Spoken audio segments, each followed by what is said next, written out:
Olá, você que acompanha as notícias aqui nas redes sociais da MLC. Deixa eu trazer para você o que está sendo discutido na internet, o que a gente não pode deixar de mencionar para você que acompanha as informações aqui pela rede MLC. A gente começa com a conclusão da certidão de óbito da Lívia, essa jovem que morreu em decorrência de lesão no saco de Douglas. Aqui na reportagem da Aline Macena, você vai acompanhar uma foto onde se explica onde é que está localizado esse bendito saco de Douglas. É um órgão, uma membrana que está nas mulheres entre o útero e o reto. Nos homens, essa membrana fica entre a bexiga e o reto. É uma membrana muito fina que fica na cavidade abdominal, posicionada nessa localização que a gente está mostrando para você nessa foto, e que caso aconteça algum rompimento dessa membrana, causa uma hemorragia muito intensa, e foi o que aconteceu com a Lívia.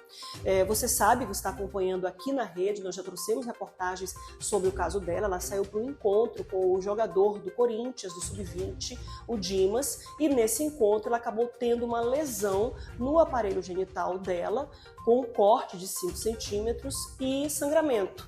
Ela desmaiou, o Dimas chamou a ambulância, chamou o SAMU, e nesse momento o SAMU começou a dar as coordenadas para o Dimas de ressuscitação da Lívia, porque ela entrou em parada cardíaca ainda ali no atendimento. E aí ele fez as manobras de ressuscitação na Lívia, chegou o SAMU levou a Lívia para o pronto-socorro, ela chegou a ser ressuscitada lá, mas acabou morrendo. E, de acordo com a certidão de óbito, foi por causa do rompimento do saco de Douglas. Nas pesquisas que a gente fez, esse rompimento acontece quando a mulher tem endometriose, quando ela tem alguma outra doença que ocasiona ali a inflamação do saco de Douglas, ele fica cheio de líquidos. Isso pode acontecer no homem também. Algumas pessoas especularam, será que ela era virgem, por isso que teve esse rompimento? Não tem relação da virgindade com o rompimento do saco de Douglas, não tem uma relação específica disso. A relação que se pode ter é realmente alguma outra doença pré-existente, que não foi mencionado, é importante que se diga isso, tá, gente? Não foi mencionado na certidão de óbito, mas outras pessoas podem ter e pode acontecer esse rompimento do saco de Douglas. Então, pode ter sido realmente uma fatalidade. As investigações continuam, até porque a polícia precisa explicar o corte de 5 centímetros que também apareceu na genitália da Lívia. Esse corte foi um corte, foi uma ruptura, né? Foi uma rasgadura, que tem diferença. Quando acontece um atrito, uma violência e rasga ali os pequenos lábios ou ali a lateral da vagina, né, da genitália, é uma situação. Quando acontece um corte, onde foi usado um instrumento, é outra situação. Isso está sendo investigado pela polícia e a gente vai acompanhando os detalhes desse caso e vai trazer para você aqui na rede MLC. Uma outra situação que eu quero trazer para você, muito importante, foi a chuva que castigou a cidade de Manaus ontem, né? A gente traz para você aí, essa semana, muita chuva e muitas pessoas sofreram muitas ocorrências. Aqui você pode acompanhar aqui, olha, 4 pessoas ficaram feridas e um cachorro morreu em um soterramento na Zona Norte. É importante a gente trazer esse caso para você aqui, por quê? Porque essas 4 pessoas moravam de favor numa casa que já havia sido soterrada em um outro momento. O proprietário da casa, inclusive, se mudou, alugou uma outra casa para morar porque ali era perigoso e acabou deixando essa família morando lá.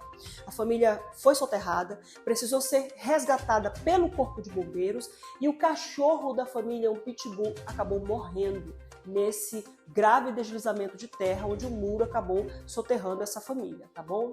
O muro quebrou por causa do deslizamento e ficou por cima da casa.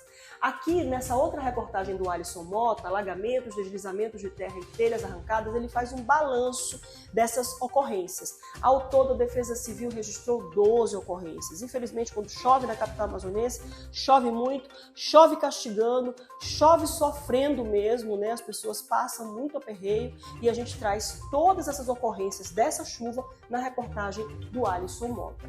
Quero falar também sobre as vacinas contra a dengue. Aqui, olha, você vai acompanhar que a distribuição da vacina contra a dengue já começa na próxima semana. O governo federal autorizou a distribuição dessas vacinas em 521 municípios do Brasil inteiro. Aqui no Amazonas, 12 municípios foram pré-selecionados para receber as vacinas contra a dengue. Na reportagem da Aline Macena aqui você vai acompanhar direitinho quais são esses 12 municípios aqui do estado do Amazonas. Dentre eles, claro, a capital amazonense está lá para receber as doses da vacina contra a dengue. Também estão Altazes, Careiro, Barcelos. Você vai acompanhar direitinho os 12 municípios aqui na reportagem da Aline Macena. Fica aí, eu ainda tenho notícias para trazer para você, vou trazer daqui a pouquinho, depois do break rapidinho que a gente vai fazer, a prisão do Eduardo Rodrigues, conhecido como Lobo de Wall Street brasileiro. Ele foi deportado lá de Portugal, e vamos trazer também informações sobre a Mega Sena. Fiquem ligados, a gente volta já já, não sai daí não.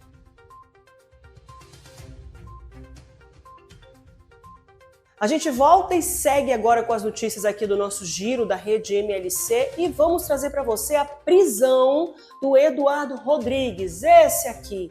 O que o Eduardo Rodrigues fez para ser preso? Na realidade, ele foi deportado, né? Ele foi extraditado lá de Portugal. Ele morava em Portugal junto com outro grupo de criminosos e eles simplesmente pegaram o filme do Leonardo DiCaprio, Lobo de Wall Street, que é baseado numa história real, e começaram a aplicar golpes em brasileiros aqui no Brasil.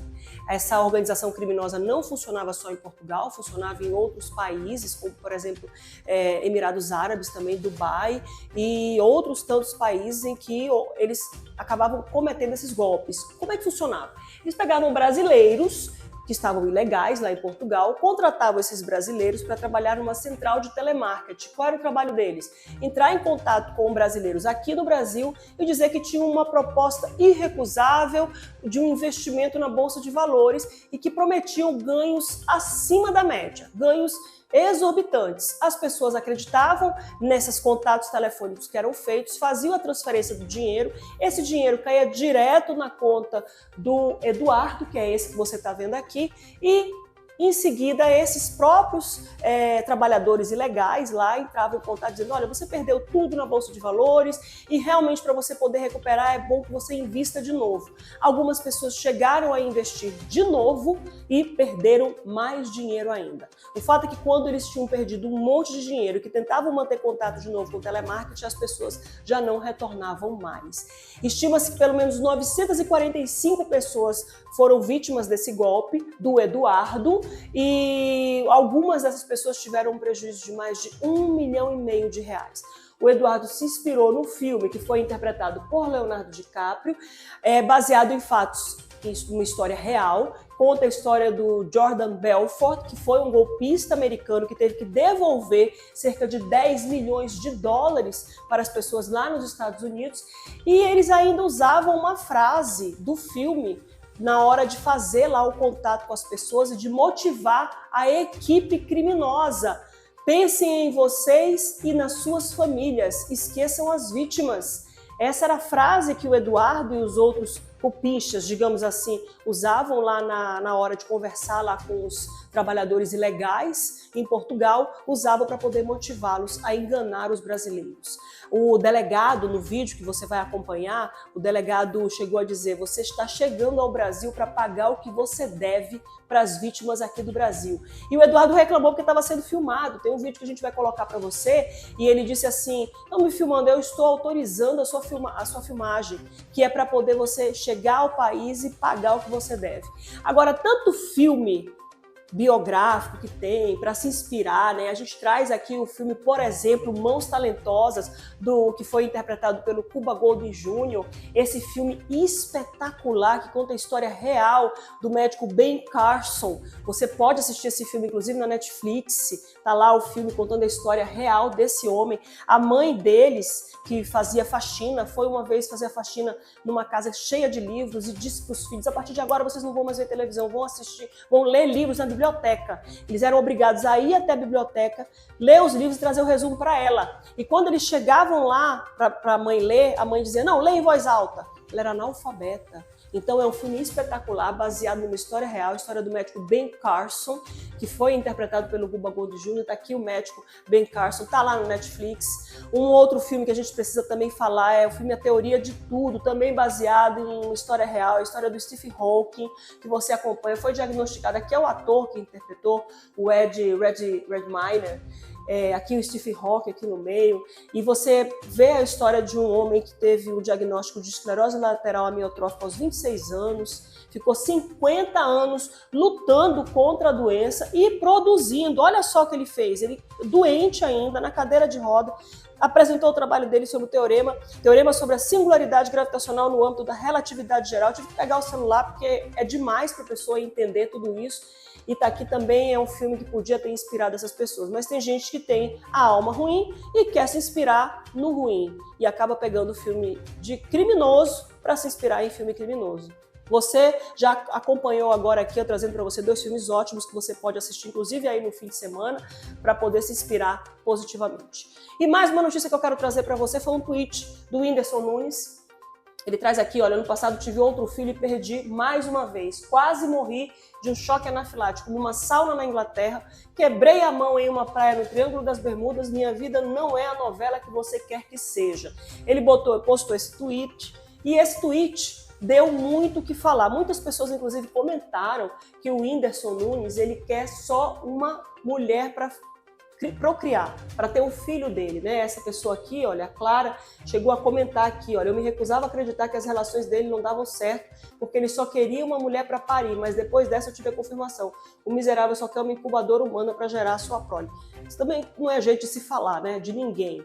Aí ele diz aqui, barriga solidária para pai solo é permitido no Brasil? Eu queria que meu filho fosse brasileiro.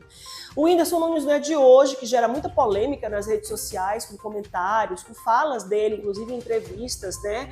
É um dos maiores comediantes, né, do entretenimento, uma das maiores celebridades do entretenimento. Todo mundo vê os vídeos do Whindersson Nunes no YouTube, tem milhares de visualizações, milhões de seguidores, e eu sinceramente acho que mais uma vez a internet ela tira o filtro, né? É muito fácil você julgar e falar, chamar a pessoa de miserável numa rede social, coisas que nós não falaríamos pessoalmente se tivéssemos olho no olho. É muito fácil você sempre julgar e falar e criticar e colocar conceitos e definições em pessoas, celebridades, às vezes até no vizinho, no colega de trabalho, nas redes sociais, por mensagens de WhatsApp. O olho no olho faz com que a gente tenha filtro e seja muito mais humano. Cuidado para não confundir sinceridade com crueldade. Eu fico por aqui e a qualquer momento a gente volta com outras notícias aqui no Giro da Rede MLC.